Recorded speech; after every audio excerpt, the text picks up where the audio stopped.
right, go for 10. Come on, put those hands together. Yeah. J'ai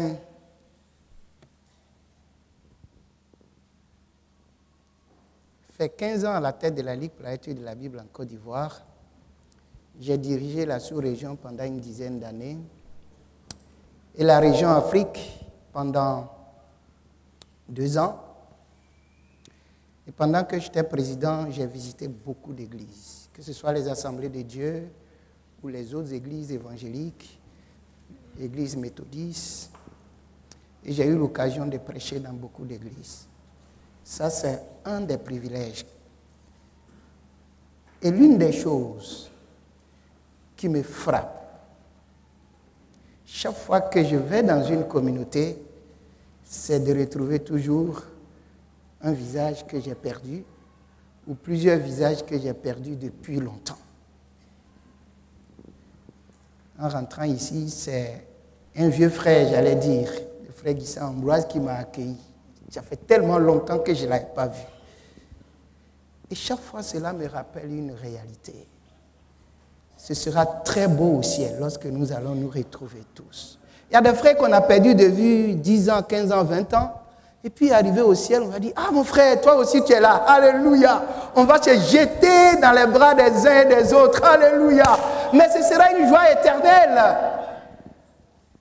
Et ce matin, je suis heureux d'être avec vous et de reconnaître tant de visages. Parce que la première fois que j'ai été là et que j'ai prêché dans votre assemblée, c'était également une occasion exceptionnelle. Parce que celle-ci, et c'est l'autre joie, l'autre motif de ma joie, c'est de prêcher au premier dimanche de l'année. Mais la dernière fois, c'était le dernier dimanche de l'année. C'était le 28 décembre 2003. Le 28 décembre 2003. Vous étiez encore de l'autre côté. Je ne sais pas s'il y a beaucoup qui étaient là ce jour-là. Vous étiez là? Amen. Alors, si vous étiez là, on va voir. Le thème, c'était quoi? Parce que là, tout à l'heure, on m'a donné un cahier et on m'a dit, ah, c'est le comité communication et qu'il faut remplir, il faut mettre le thème. Heureusement que j'avais un thème.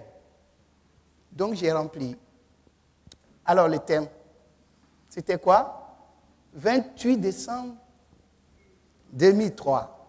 Et nous avons fait une formation le 29 et le 30 sur la méditation. Donc, 28, 29 et 30, j'étais avec vous.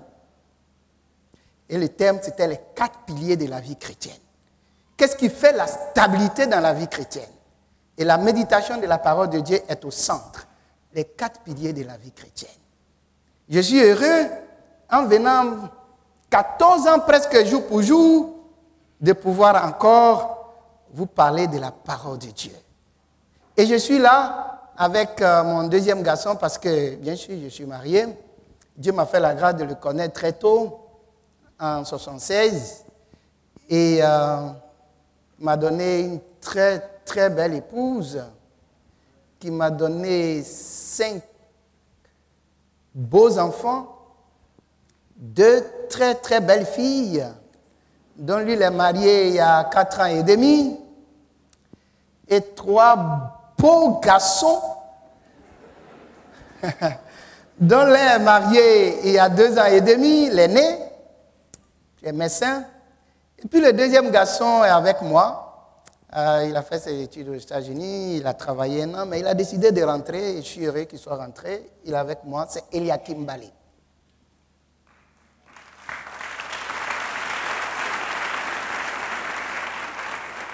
Et je voudrais donc vous saluer au nom de ma famille.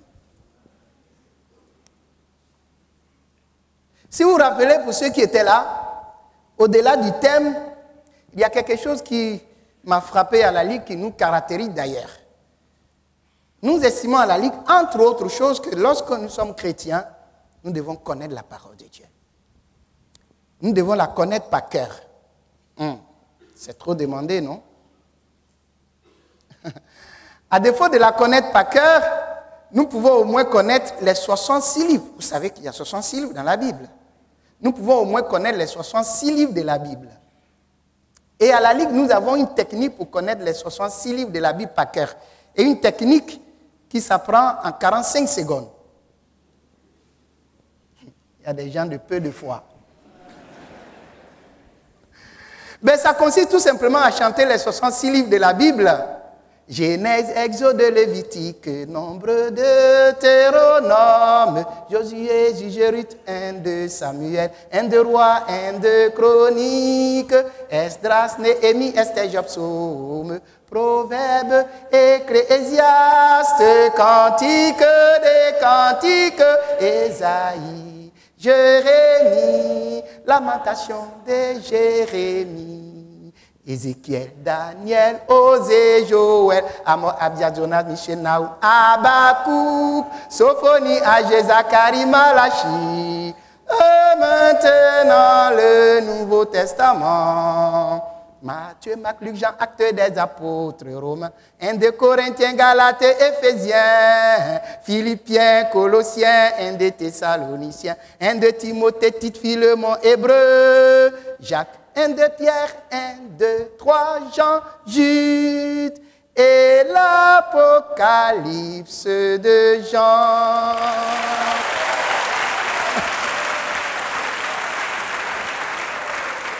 Vous voyez que ça fait 45 secondes. Et souvent, nous encourageons tous les moniteurs d'école du dimanche à enseigner ce chant aux enfants. C'est là aussi une manière d'inculquer la parole de Dieu aux enfants.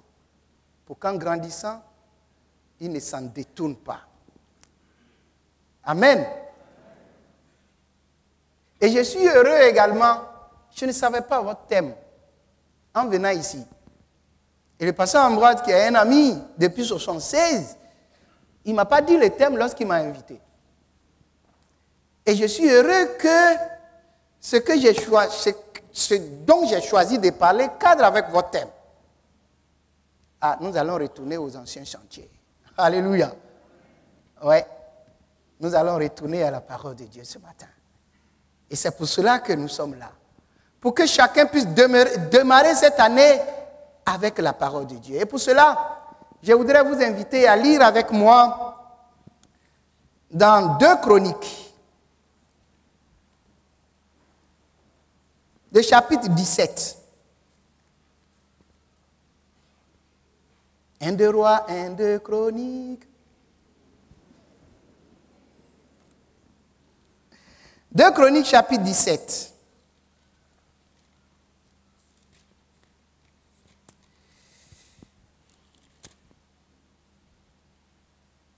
Et nous lirons à partir du verset 1er.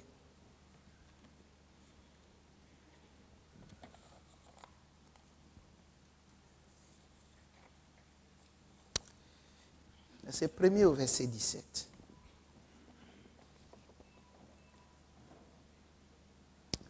Si vous avez trouvé, je lis. Peut-être nous allons nous arrêter au verset 13. Verset 1er au verset 13. Josaphat, son fils, régna à sa place. Il se fortifia contre Israël. Il mit des troupes dans toutes les villes fortes de Juda et des garnisons dans le pays de Juda et dans les villes d'Éphraïm, dont Asa, son père, s'était emparé.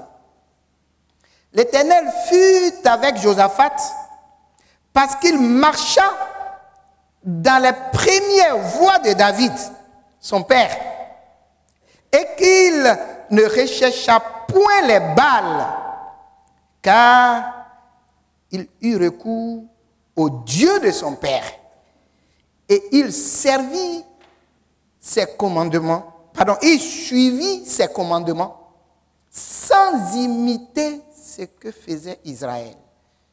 L'Éternel affermit la royauté entre les mains de Josaphat, à qui tout Juda apportait des présents, et qui eut en abondance des richesses et de la gloire. Son cœur grandit dans les voies de l'Éternel, et il fit encore disparaître de Juda les hauts lieux et les idoles. Verset 7. La 3e année de son règne, il chargea ses chefs, Ben, Haïl, Abdias, Zacharie, Netanaï, Michée, d'aller enseigner dans les villes de Juda. Il envoya avec eux les Lévites, Shemaïja, Netania, Zébadia, Azaël, Shemiramoth, Jonathan, Adonijah, Tobijah et Tob-Adonijah, Lévites, et les sacrificateurs Elishama et Joram. Ils enseignaient dans Juda, ayant avec eux le livre de la loi de l'Éternel. Ils parcoururent toutes les villes de Juda et ils enseignèrent parmi le peuple. Verset 10. La terreur de l'Éternel s'empara de tous les royaumes des pays qui environnaient Juda et il ne fit point la guerre à Josaphat. Des Philistins apportèrent à Josaphat des présents et un tribut en argent.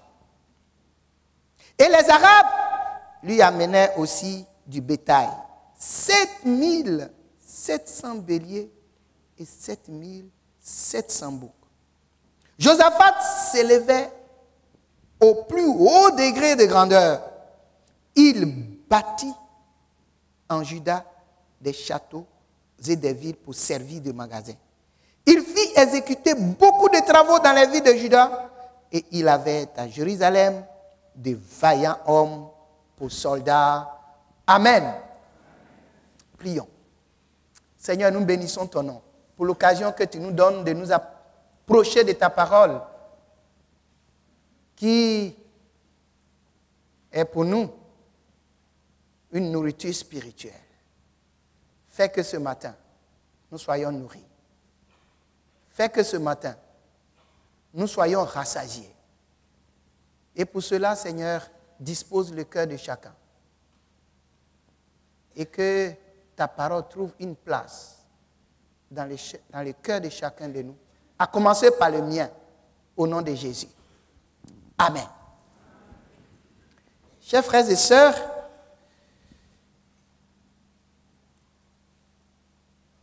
dans le livre de 2 Chroniques, le roi Josaphat est présenté comme un des grands rois de Juda. Vous savez que le peuple d'Israël, à un moment donné, s'est divisé. Il y a eu Israël, et puis il y a eu Juda qui est resté fidèle à Dieu.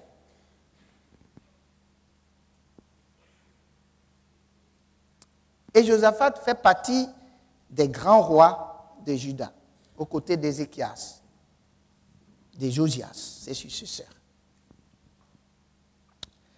Dès le début de son règne, Josaphat va se détacher et se démarquer de l'idolâtrie. Ce qu'on appelait à l'époque les Baals.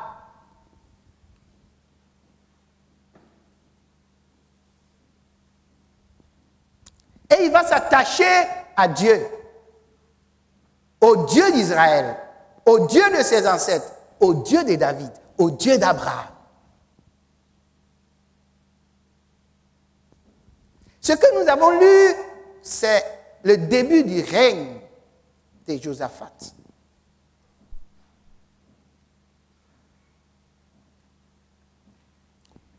À la 3e année de son règne, Josaphat va poser un acte qui sort de l'ordinaire.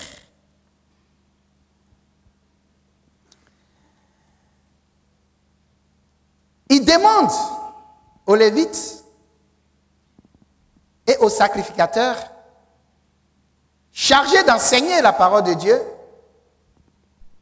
d'aller en compagnie de ces hauts fonctionnaires pour imprimer à cette délégation, à cette équipe, n'est-ce pas, une marque officielle d'envoyé du roi et d'autorité, d'aller dans tout Juda, dans toutes les villes, dans tous les coins et recoins de Juda.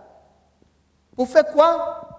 Pour enseigner la parole de Dieu.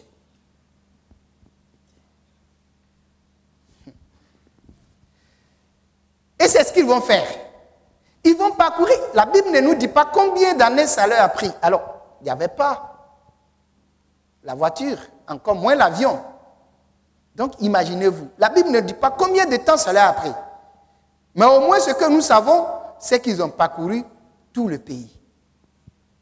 Aucun n'a été privé de l'enseignement de la parole de Dieu. Aucun enfant de Juda. Ils ont enseigné à tout le monde la parole de Dieu.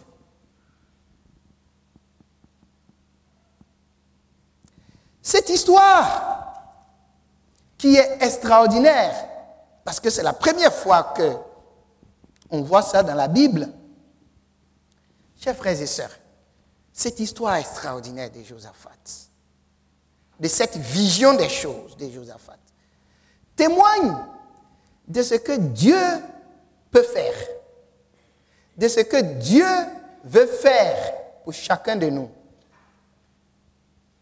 ou de ce que Dieu fait lorsque nous lui accordons la première place dans notre vie, lorsque nous accordons à sa parole la première place dans notre vie. Parce qu'après avoir enseigné, et nous le verrons plus loin, les résultats sont extraordinaires.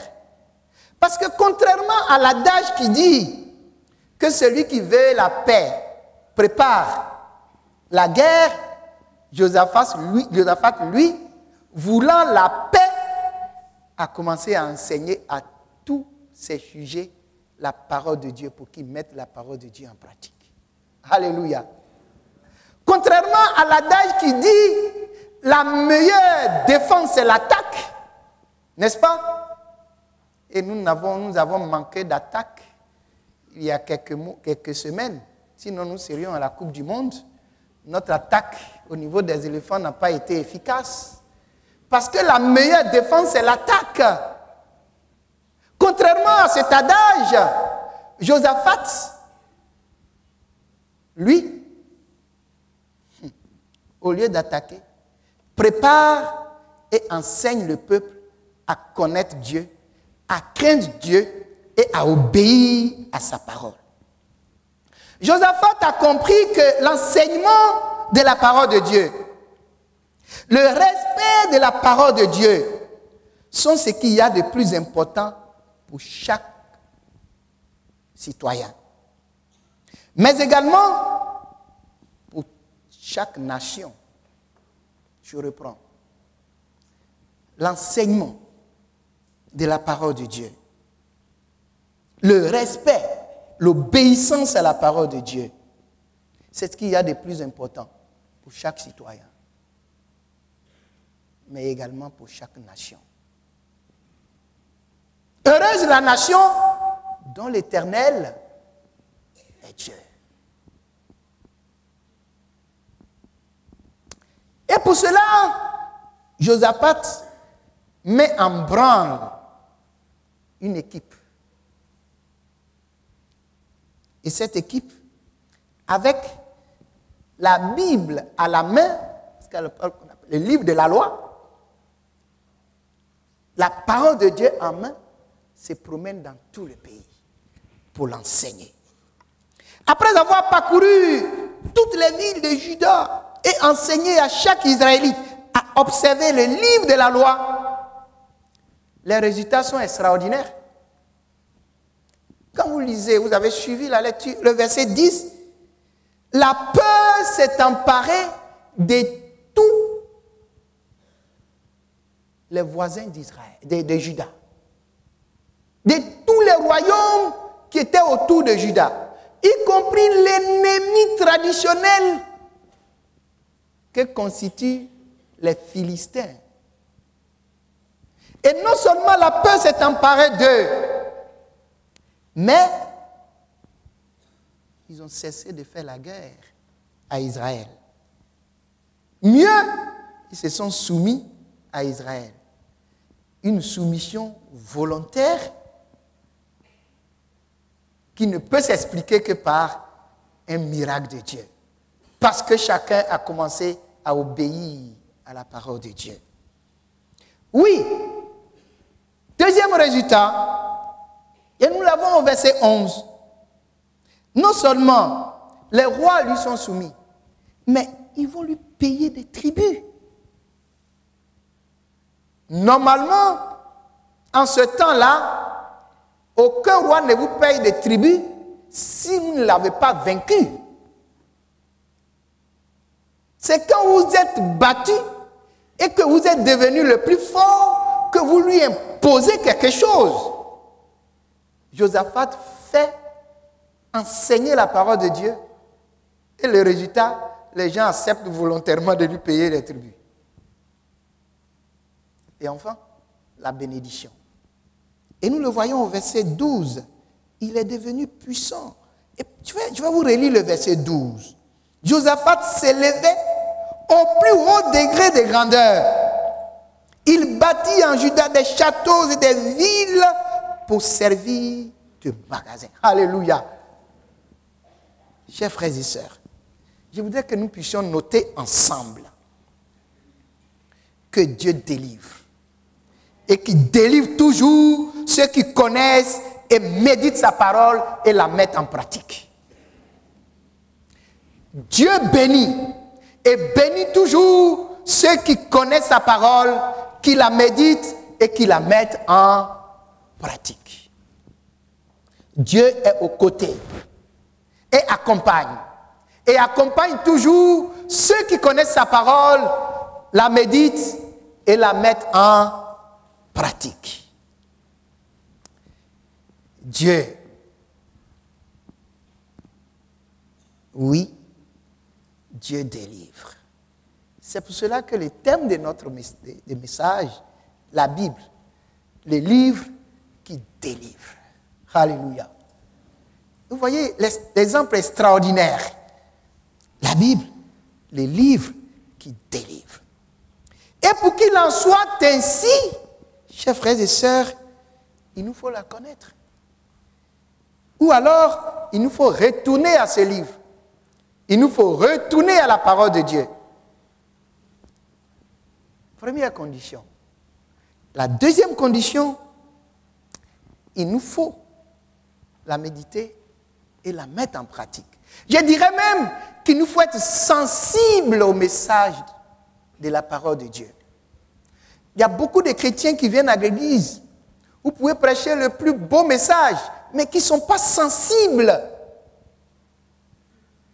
au message de la parole de Dieu. Je vais y revenir, mais on a l'impression que sur ceux-là, la parole de Dieu, c'est comme de l'eau qu'on verse et puis ça passe sur eux comme ça, sans que ça les nettoie, sans que ça leur fasse du bien. Oui, telles sont les deux conditions dans notre texte pour que la délivrance, pour que les bénédictions et la délivrance de tous les ennemis, comme conséquence, soit. Et nous allons voir ça de plus près. Le retour à la parole de Dieu, aux anciens chantiers. Alléluia. C'est les sentiers qui ne passent pas. Vous savez, nous sommes dans un monde qui aime le changement. Et je suis heureux que vous ayez un si beau changement parce que ce n'était pas comme ça que était votre temple. N'est-ce pas? C'est une belle chose, les changements. Et que c'est de beaux changements.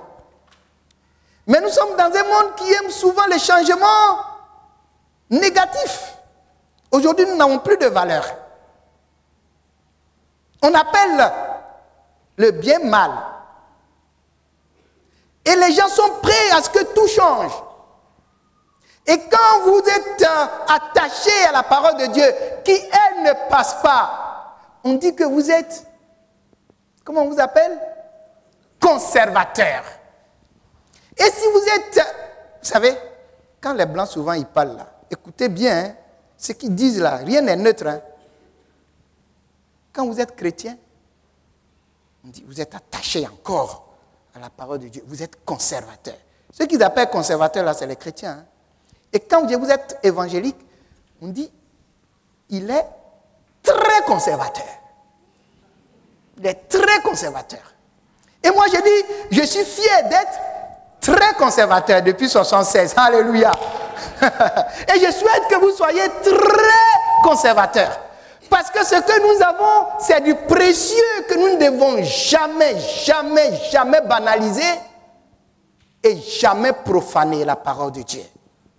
Et elle ne passe pas, elle ne change pas. Et ceux qui attendent qu'elle change ont joué bidé. On peut faire pression sur les hommes parce qu'on a la majorité. Aujourd'hui, les homosexuels font tellement de pression qu'ils ont même fait pression sur l'OMS qui disait dans ses propres thèses qu'être homosexuel, c'est une maladie. Ils ont été obligés d'enlever et dire non, c'est plus maladie. Mais ça, c'est scientifique. Ce sont les scientifiques qui ont dit que si tu es homosexuel, il y a quelque chose qui ne va pas. C'est pas ça? C'est des médecins. Mais il y a eu tellement de pression qu'ils ont dit non, ça va. C'est plus maladie. Mais on ne peut pas faire pression sur Dieu pour qu'il change. Alléluia. Oui, la parole de Dieu ne passe pas, chers frères et sœurs. Il y a beaucoup même dans l'église qui sont là et qui espèrent également, comme la plupart des gens du monde, parce qu'on lorgne. Vraiment, rappelez-vous les disciples d'ailleurs. Jésus parlait du mariage. Et puis il a dit, dans son enseignement, voici, vous devez avoir non seulement une femme, mais il ne vous est pas permis de divorcer. Il ne vous est pas permis de la répudier. Parce qu'une question lui avait été posée de manière précise. Maître, est-il permis, pour n'importe quel motif, de répudier sa femme? Parce que Moïse l'avait dit. Et le Seigneur dit, non, cela ne vous est pas permis. Et je dis, mais Moïse l'a dit. Mais oui, parce que vous avez fait pression sur Moïse.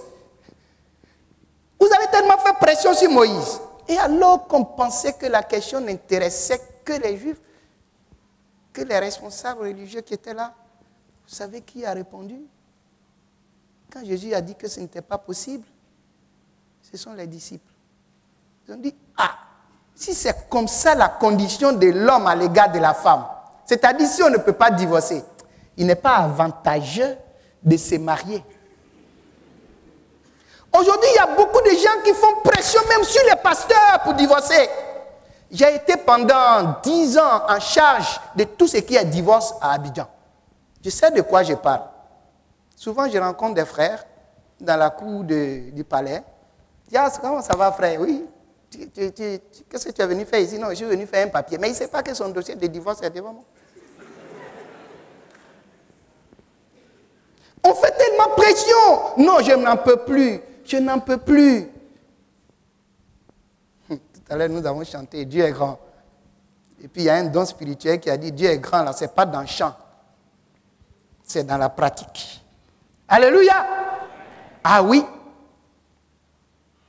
La parole de Dieu, elle ne change pas.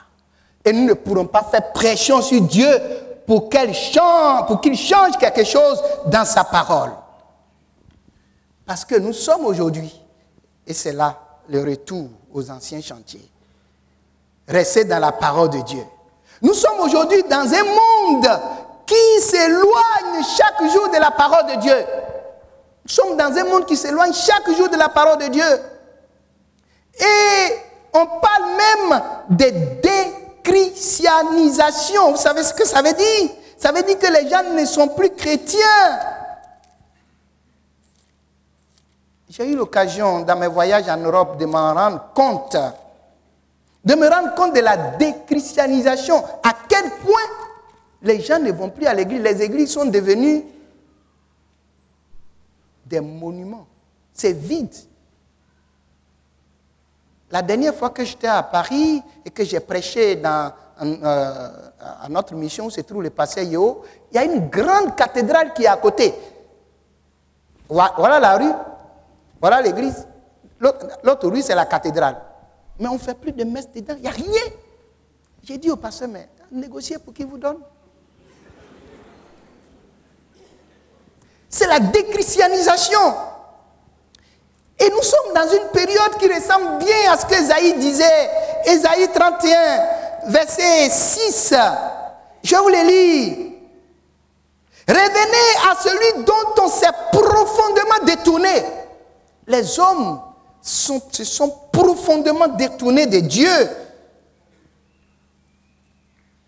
Ce qui intéresse les hommes, c'est tout sauf Dieu.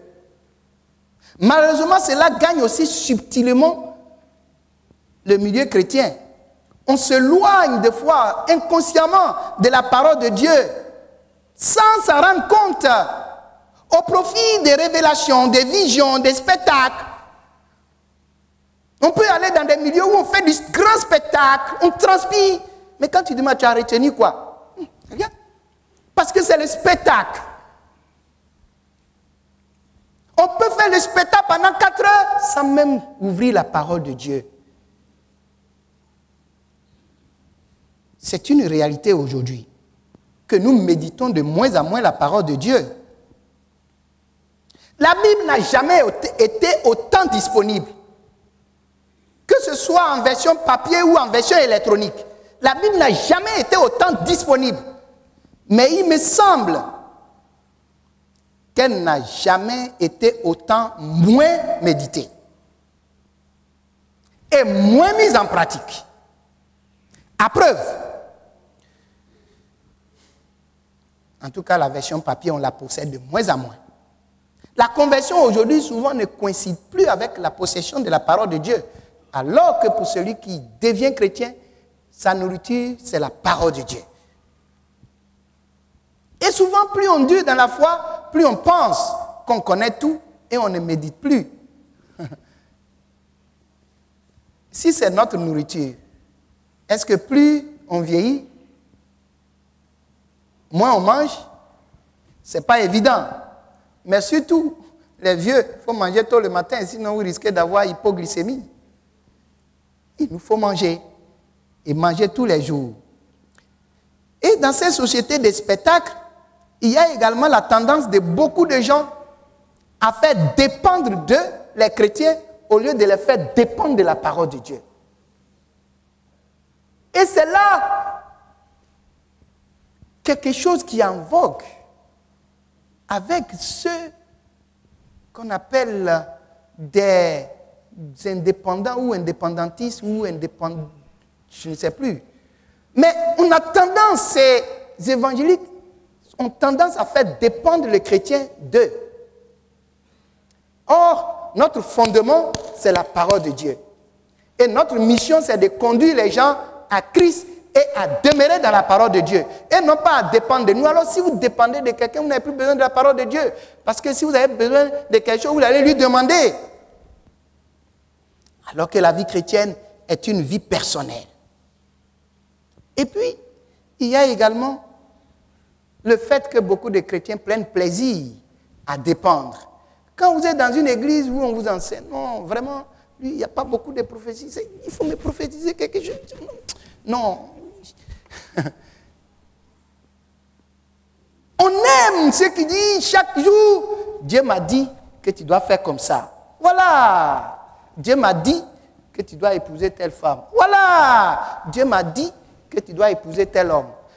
Lorsque j'avais en charge les dossiers de divorce, j'ai commencé à recevoir beaucoup de dossiers de divorce, mais qui posaient le même problème. Des gens, ils se mariaient, et puis au bout de quelques mois, ils venaient et disaient, non, je me suis trompé. Alors, et puis, je me suis rendu compte après qu'il y avait une autre particularité, c'était des hauts cadres. Et puis après, je me suis rendu compte que tous y provenaient, heureusement, tous les dossiers de divorce, à l'époque, ça passait par moi. Et tous y provenaient d'une communauté. Parce que justement, dans cette communauté, il y avait une prophétie. Vous arrivez, un prophétie dit, voilà ton mari. Dieu m'a dit que c'est celle-là ta femme. Mais ça n'arrête pas là, il dit, vous devez vous marier le 17 janvier 2018. Et puis les gens vont se marier, se suivent comme ça pour aller se marier. Et puis après, ils se sont rendus compte que vraiment c'est des histoires. Alors ils se suivaient pour venir au tribunal.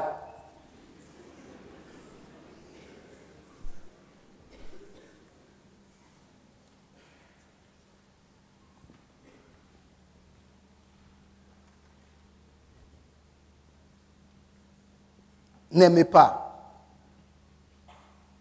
des chrétiens, Dieu m'a dit. Demandez à Dieu de vous parler vous aussi. Il y a un pasteur qui a écrit un livre. Et vous savez comment il a intitulé le livre? Petite brochure. Tais-toi, Dieu t'a rien dit.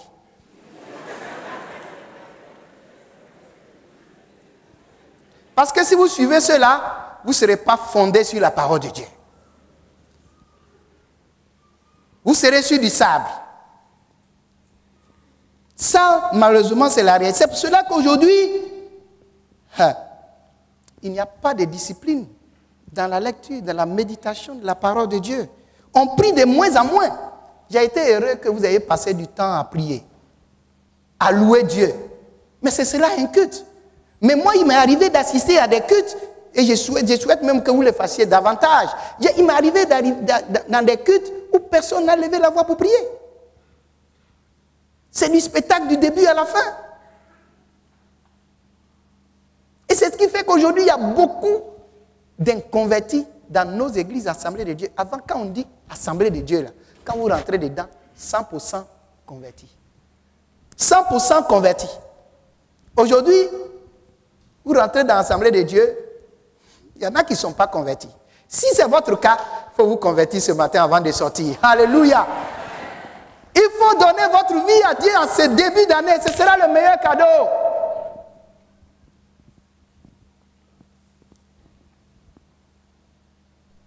Retournez à la parole de Dieu. Fondez sa foi, sa vie sur la parole de Dieu. C'est cela le réveil. Le réveil dans la Bible, c'est le retour à la parole de Dieu. Et nous avons beaucoup de cas dans la parole de Dieu. Dans l'Ancien Testament, nous avons l'exemple d'Israël sous la conduite de Josias, dans 2 Rois 22 et 2 Rois 23. Alors que le peuple s'était éloigné de Dieu, et alors que le roi avait ordonné des travaux, on découvre la parole de Dieu dans le temple. On la lit et tout le monde revient, n'est-ce pas, à Dieu. C'est cela le réveil. Nous avons le cas également dans Néhémie. Dans Néhémie chapitre 8, le verset 3 et le verset 9, le verset 8 à 9. Mais également le cas d'Asa, dans 2 Chroniques 14, 1 à 14. Dans le Nouveau Testament, nous avons l'exemple des premiers disciples. Dans Actes 2, le retour à la parole de Dieu, c'est cela le réveil. Être réveillé, c'est avoir une conscience aiguisée. C'est avoir un respect pour Dieu. C'est mettre la parole de Dieu en pratique. Ce n'est pas danser. Ce n'est pas chanter seulement. C'est avoir une crainte respectueuse de Dieu. Chers frères et sœurs, c'est là mes vœux pour cette année 2018. Qu'elle soit pour vous une année de réveil. Qu'elle soit pour vous, ma sœur, une année de réveil dans votre vie, dans votre famille, dans votre foyer. Alléluia. Qu'elle soit pour vous, mon frère, une année de réveil spirituel. Une année de retour à la parole de Dieu. Afin que l'Église soit réveillée. Souvent, on prie pour le réveil de l'Église. Mais enfin, l'Église, c'est quoi? Si chacun de nous n'est pas réveillé, là, comment l'Église peut être réveillée? Si chacun de nous est réveillé, l'Église est réveillée. Si chacun de nous est vivant, l'Église est vivante. Si nous sommes morts spirituellement, nous formons une Église morte. Et je souhaite que 2018 fasse en sorte que vous soyez vivants, victorieux. Alléluia. Il faut donc retourner à la parole de Dieu. À un moment où l'on se détourne profondément de la parole de Dieu. Mais, et c'est le deuxième point pour terminer, il faut la méditer, la mettre en pratique. Il faut être sensible à l'enseignement de la parole de Dieu. Chers frères et sœurs, l'enseignement de la parole de Dieu occupe une place de choix dans le plan de Dieu. Et nous avons vu avec Josaphat. Dieu nous a donné sa parole non pour le décor de nos maisons, de nos bureaux ou autre endroit, mais pour être médité, pour être enseigné et pour être mis en pratique avec soin. Et cette réalité de la parole de Dieu qui doit être connue, méditée, mise en pratique, traverse toute la Bible. Dans Deutéronome 6, 1 à 3, Moïse, avant de rappeler les 10 commandements, insiste sur la nécessité de mettre en pratique cette parole. Dieu dit à Josué, dans Josué 1, 8, que tout le monde connaît, que ce livre de la loi ne s'éloigne point de ta bouche. Que faut-il en faire? Médite-le, alléluia. Médite-le jour et nuit. Pour quelle raison?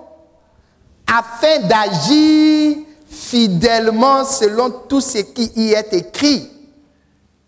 Pour quel résultat? C'est alors que tu auras du succès.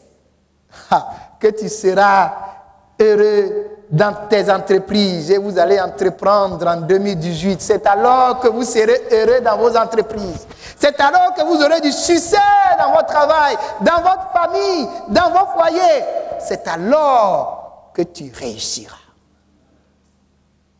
Vous savez, nous les juristes, nous avons une technique d'interprétation, des techniques d'interprétation de la loi. Et l'une des techniques, ça s'appelle des raisonnements à contrario.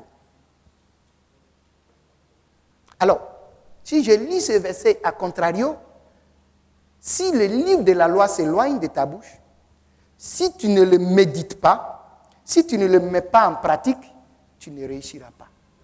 Tu seras maudit. C'est exactement ce que ça veut dire quand on prend dans l'autre sens. Tu n'auras pas de succès. Je souhaite que ce livre de la loi ne s'éloigne pas de votre bouche et que vous la méditiez au cours de cette année et que vous la mettiez en pratique. Dans le psaume 119, verset 4, il est dit, tu as prescrit tes ordonnances pour qu'on les observe avec soin. Il ne s'agit pas seulement d'observer. Tu as prescrit tes ordonnances pour qu'on les observe avec soin. Il ne faut pas mettre un peu en pratique. Vous savez que Dieu n'aime pas l'à peu près. Dieu n'aime pas le milieu où vous êtes avec lui, ou vous n'êtes pas avec lui. Où vous êtes saint, ou vous n'êtes pas saint. Vous êtes pardonné, ou vous n'êtes pas pardonné. Et par rapport à cette réalité, il y a un verset même qui me frappe. Le Seigneur va jusqu'à dire que celui qui pêche, là, il n'a qu'à pécher en même temps. Parce que petit péché, tu vas aller à l'enfer. Que celui qui pêche n'a qu'à pécher encore davantage. Mais que celui qui se sanctifie, et c'est mon souhait pour 2018 pour vous, se sanctifie davantage. Alléluia. Parce qu'il n'y a pas de demi-mesure avec Dieu. Ne soyez pas des demi-mesures en 2018. Que celui qui se sanctifie davantage. Alléluia. Ta parole a été donnée pour qu'elle soit mise en pratique avec soin. Nous dit le psaume 119, verset 4. Dans Matthieu 5, 19, il est dit que celui qui observe la parole de Dieu et qui enseigne à observer cette parole sera appelé grand dans le royaume de Dieu. Alléluia. Celui qui enseigne Ah oui. La parole de Dieu. Et celui qui la met en pratique et qui enseigne les autres à faire autant, il sera appelé grand dans le royaume de Dieu. L'enseignement à observer la parole de Dieu est l'une des dernières recommandations de Jésus à ses disciples. Et au-delà de ses disciples, à chacun de nous, puisque dans Matthieu 28, 20, le Seigneur s'adressant à ses disciples et au-delà de ses disciples, les envoie. Et c'est la grande commission. Allez, faites de toutes les nations des disciples. Premier volet de la commission. Deuxième volet, enseignez-les. Amen. Il ne s'agit pas d'évangéliser. Il faut enseigner. Parce que si vous n'avez pas enseigné, si vous n'avez pas fondé les gens sur la parole de Dieu, ils vont retourner à leur vie ancienne. Il faut enseigner. Mais comment enseigner? Comment méditer la parole de Dieu? Oui, je disais que je termine sur cet aspect parce que c'est en cela que la Ligue pour la lecture de la Bible est utile en tant que servante des églises. Parce que la Ligue met à la disposition des églises un matériel pour méditer chaque jour la parole de Dieu. Mais ce matériel que nous appelons les lecteurs de la Bible pour les grands contient en réalité une méthode. La méthode de méditation de la parole de Dieu. Quand vous voulez vous approcher de la parole de Dieu, il n'y a pas 1000 façons pour la comprendre. Et cette méthode, nous l'appelons la méthode OIA. La méthode OIA. Retenez ça pour cette année 2018. OIA. O comme observation, I comme interprétation et A comme application. Quand vous vous approchez de la parole de Dieu, vous devez pouvoir bien l'observer. L'observation, c'est l'art de voir les choses telles qu'elles sont. Consiste à bien lire la parole de Dieu, à bien regarder, bien voir les virgules. Parce qu'il y a beaucoup de gens qui observent mal les textes. Quand vous observez mal un texte, vous l'interprétez très mal. Et je donne souvent cet exemple de David, des tentations de Jésus, mais je donne surtout l'exemple d'Élie. Vous savez, dans nos églises évangéliques, généralement, nous disons qu'Élie est monté au ciel dans un char de feu. Alléluia. C'est pas ça, les frères? Amen. Mais Élie n'est pas monté au ciel dans un char de feu.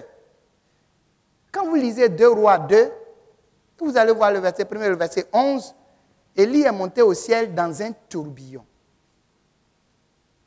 Dans un tourbillon. Et le char de feu n'a servi qu'à séparer Élisée d'Élie, parce qu'il ne voulait pas se séparer. Or, dans le plan de Dieu, Élie devrait monter au ciel dans un tourbillon et Élisée devait rester pour continuer son ministère. Et voilà que lui, sachant que son maître allait être enlevé, d'ailleurs les papatos sont venus dire, est-ce que tu sais que ton maître va être enlevé? Il dit, taisez-vous, je sais. Alors, sachant cela, il a commencé à dire, ton pied, mon pied. Ton pied, mon pied. Or, c'est dans un tourbillon que Dieu avait prévu enlever Élie. S'il est collé à Élie, les deux vont être enlevés. Alors Dieu a fait quelque chose qui marche toujours. Quels sont les derniers mariés dans cette église? Les derniers mariés sont là. Les derniers qui sont devenus une seule chair. En décembre là. Il y en a pas? Il n'y a pas eu de mariage en décembre? Bon. Alors, tout à l'heure, allez-y sur la grande voie. Alors que vous allez à la maison. Et puis mettez-vous à traverser. Si une voiture fonce sur vous, alors que vous venez de devenir une seule chair, vous allez vous dilater un peu. Chacun va se chercher.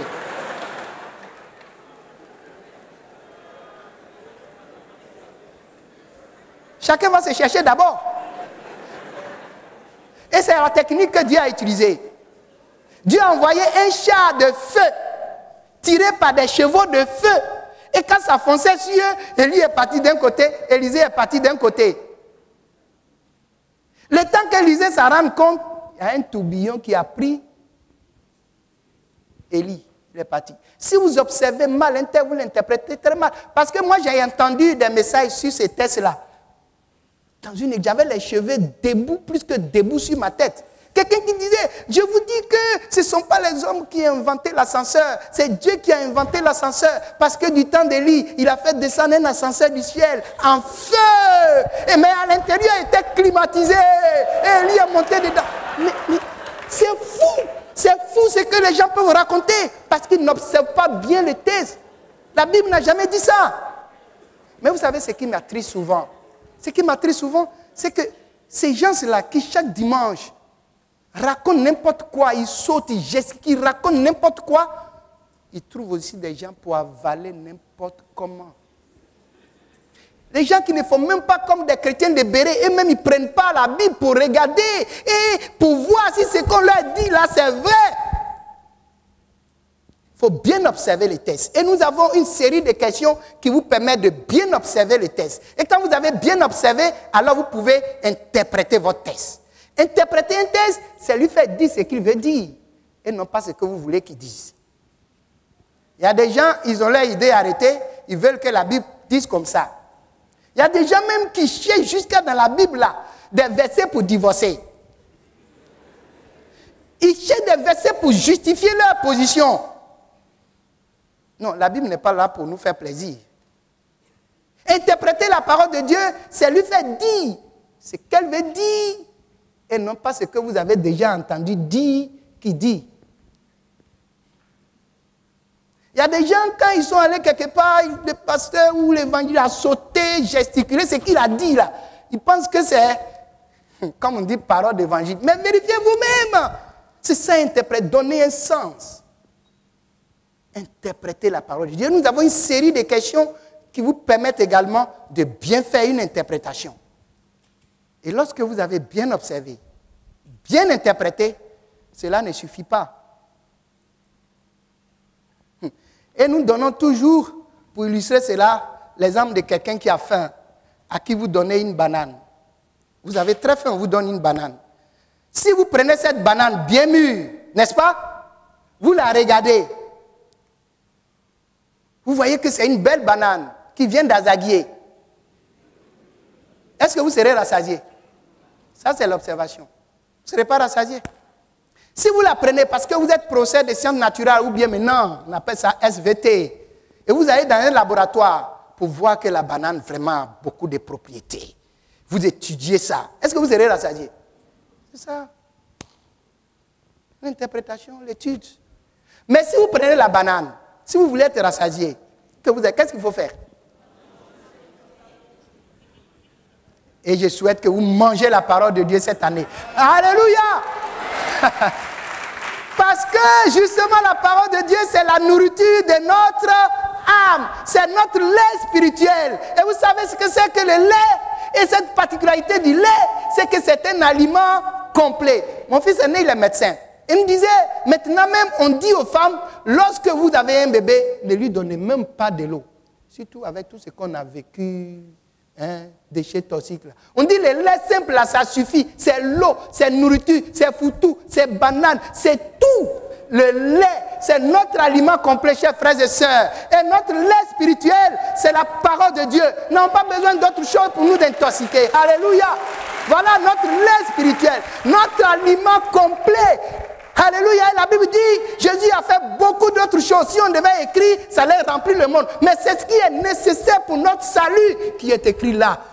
Pas un de moins, pas un de plus. C'est pour cela que la Bible dit que celui qui va enlever un iota de ça, tout le monde va à l'enfer, mais pour lui là, vraiment, ce sera l'enfer de l'enfer.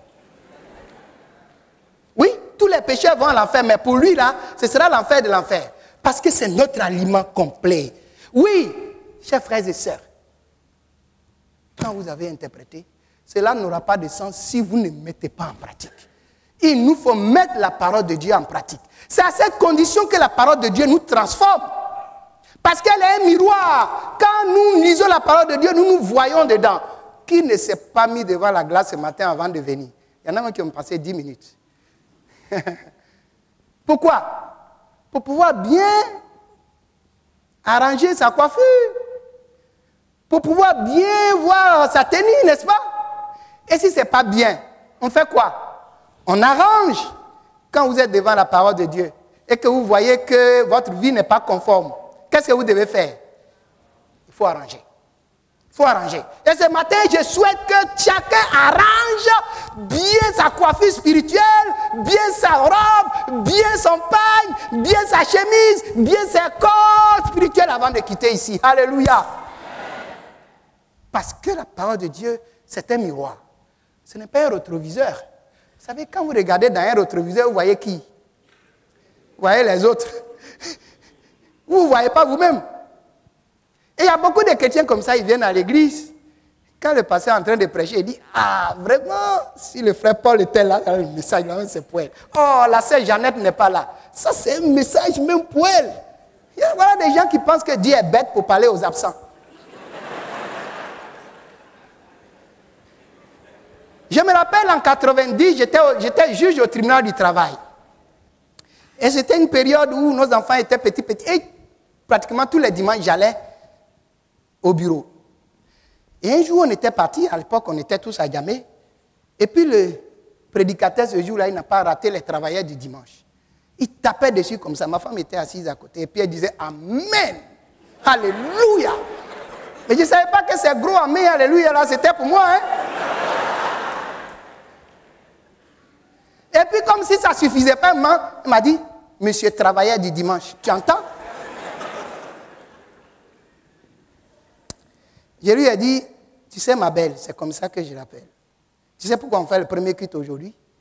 Et puis elle a éclaté de rire. Alors, ceux qui étaient à côté n'ont rien compris.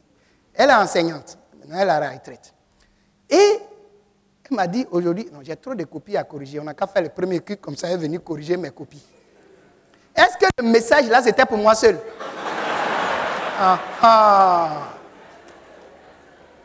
Dieu parle.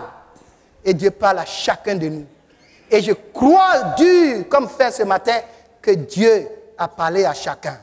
Pour que nous puissions démarrer cette année sur de bonnes bases, en retournant à la parole de Dieu et en mettant cette parole en pratique.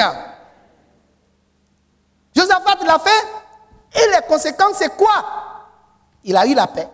Il a eu la sécurité. Il a eu la bénédiction. Il a eu la délivrance. C'est pourquoi j'ai dit, la parole de Dieu, le livre qui délivre. Alléluia. En cette année 2018, chers frères et sœurs, retournons à la parole de Dieu. Méditons-la. Mettons-la en pratique. Enseignons à observer et à pratiquer la parole de Dieu. Alors, la victoire dans tous les domaines sera évidente. Alors, le succès et la réussite seront évidents. Alors, la délivrance sera au rendez-vous et la bénédiction vous accompagnera tout au long de cette année 2018. Que Dieu vous bénisse.